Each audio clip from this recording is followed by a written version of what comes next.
പൂക്കള മത്സരത്തിൽ വിജയിച്ച തെക്കേടത്തിന് ആശംസകൾ. എല്ലാവരും പിരിഞ്ഞു പോകുക.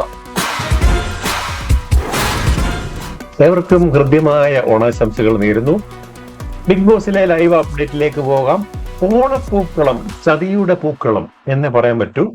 ഇന്ന് ബിഗ് ബോസ് തിരുവോണ ദിവസമായിട്ട് എല്ലാവർക്കും ഓണാശംസകളൊക്കെ കൊടുത്ത് എല്ലാവരെയും വിളിച്ചു വരുത്തി ഇരുത്തിയിട്ട് പറഞ്ഞു, നിങ്ങൾക്ക് വീട്ടിൽ നിന്നൊക്കെ വന്നിരിക്കുകയല്ലേ, അതുകൊണ്ട് ഓണമൊന്നും ആഘോഷിക്കട്ടെ, നമുക്കൊരു പൂക്കളം മത്സരം നടത്താമെന്ന് പറഞ്ഞു.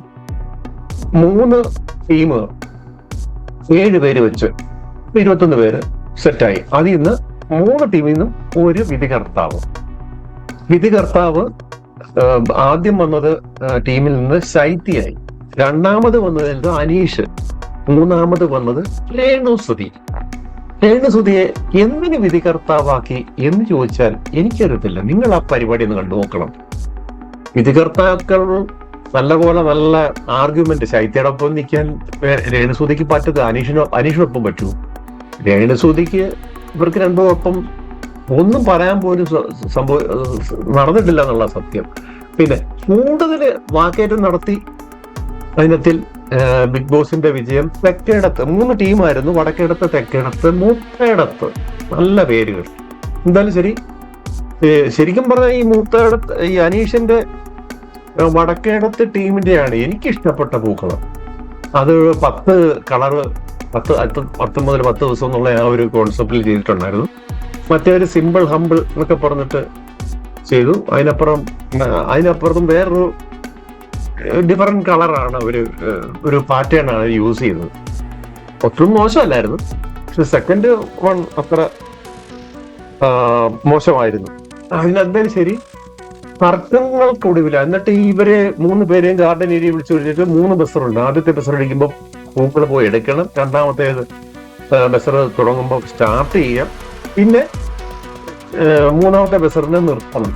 ഇതാണ് കണ്ടീഷൻ. 4ാമത്തെ ഇതില് പോയിന്റ് എന്ന് പറയുന്നത് ഈ വിധികർത്താക്കൾ മാറി നിന്നിട്ട് വിധി നിർണ്ണയിക്കുക. ആരാ?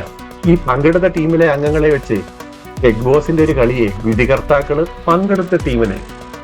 ഞാൻ എന്റെ വീട്ടിലെ കാര്യം ഞാൻ എതിർത്ത് പറയൂ, എന്റെ ടീമിന്റെ കാര്യമല്ല ഞാൻ പറയത്തുള്ളൂ. അങ്ങനെ 3 പേരും കൂടെ വൻ അടിയായി.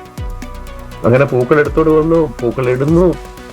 മനോഹരമായിരുന്നു. എന്തായാലും പിന്നെ ആംബിയൻസ് നല്ലൊരു സെറ്റ് ചെയ്തിട്ടുണ്ടായിരുന്നു. അവിടെ കുറെ ഫ്ലവേഴ്സ് ഒക്കെ ഇട്ട്, അതുപോലെ ഒരു കാളവണ്ടി, കുതിരവണ്ടിയുടെ ഒരു സ്റ്റൈൽ കൊണ്ടിട്ടിട്ട് അതേ പൂക്കളൊക്കെ ഇട്ട് നല്ലൊരു ആംബിയൻസ് ക്രിയേറ്റ് ചെയ്തിട്ടുണ്ട്. അത് സമ്മതിച്ചു കൊടുക്കണം. പിന്നെ ഇതിനകത്തിലെ കാര്യങ്ങള്, പൂക്കളെ ഇട്ട ആളിന് നല്ലത് നിശ്ചയിക്കേണ്ടത് ബിഗ് ബോസ് ഇത് ചതിയായിപ്പോയി, വൻ ചതിയായിപ്പോയി. ഇത് വിധികർത്താക്കൾ എന്ന് പറയുന്നത് ഒന്നുകിൽ ഇൻഡിവിജ്വൽ ആയിട്ട് 3 പേരെ മാറ്റണമായിരുന്നു, അവരെ ടീമിൽ കൊണ്ടുവരണമായിരുന്നു. അതായിരുന്നു ചെയ്യേണ്ടത്. പക്ഷെ അതുകൊണ്ടുവരാതെ ഇങ്ങനെ ചെയ്തത് ഒരു വൻ ചതി. തിരുവോണ ദിവസമായിരിക്കെങ്കിലും അടുപ്പിക്കാതിരിക്കണ്ടേ ബിഗ് ബോസ്? എന്തായാലും ശരി, വൻ അടിക്കൊടുവിൽ അനീഷ് നല്ല യുക്തമായും നോക്കി നടന്നില്ല. ശൈത്യയുടെ അഡ്വക്കേറ്റ് ആണെന്ന് പറഞ്ഞു. കോടതിയിലെ പരിപാടി, കോടതി പോകുന്ന ആളായിരിക്കും. ഭയങ്കര ഫൈറ്റിംഗ് ആയിരുന്നു. സെക്ഷൻ എന്നുള്ള സ്റ്റൈലിൽ ആർഗ്യുമെന്റ്. ഒരു ശൈത്യ ഇന്ന് വിജയിച്ചിരിക്കുകയാണ്. ശൈത്യയാണ് തെക്കേടത്തെ ടീം. എന്തായാലും ശരി. പിന്നെ ബിഗ് ബോസ് പറഞ്ഞിട്ടുണ്ട്, ഇത് മത്സരബുദ്ധിയൊക്കെ ഉള്ള പൂക്കളാണ്, നോവിക്കരുതെന്നൊക്കെ പറഞ്ഞു വിട്ടു. എന്തായാലും ശരി, പൂവിലൊന്നും നോവിച്ചില്ല. ഇവര് തമ്മിൽ അങ്ങോട്ടും ഇങ്ങോട്ടും കയ്യേറ്റമൊന്നും വെച്ചില്ല. വാക്ക് തർക്കത്തിന് ഒരു പഞ്ഞവുമില്ലാത്ത ഒരു തിരുവോണ ദിവസം ബിഗ് ബോസിൽ നടന്നിരിക്കുകയാണ്. തെക്കേടത്ത് എന്നും പറഞ്ഞിട്ട് തെക്കേടത്തിനെ തൊട്ട് കളിച്ചാൽ അക്കളി തീക്കളി എന്നും പറഞ്ഞിട്ട് അവര് വിജയാരവം നടത്തിയപ്പോൾ ബിഗ് ബോസ് പറഞ്ഞു, തെക്കേടത്തിന് പൂക്കള മത്സരത്തിൽ വിജയിച്ച തെക്കേടത്തിന് ആശംസകൾ. എല്ലാവരും പിരിഞ്ഞു പോകുക. അടുത്ത അപ്ഡേറ്റിൽ കാണാം. നന്ദി, നമസ്കാരം.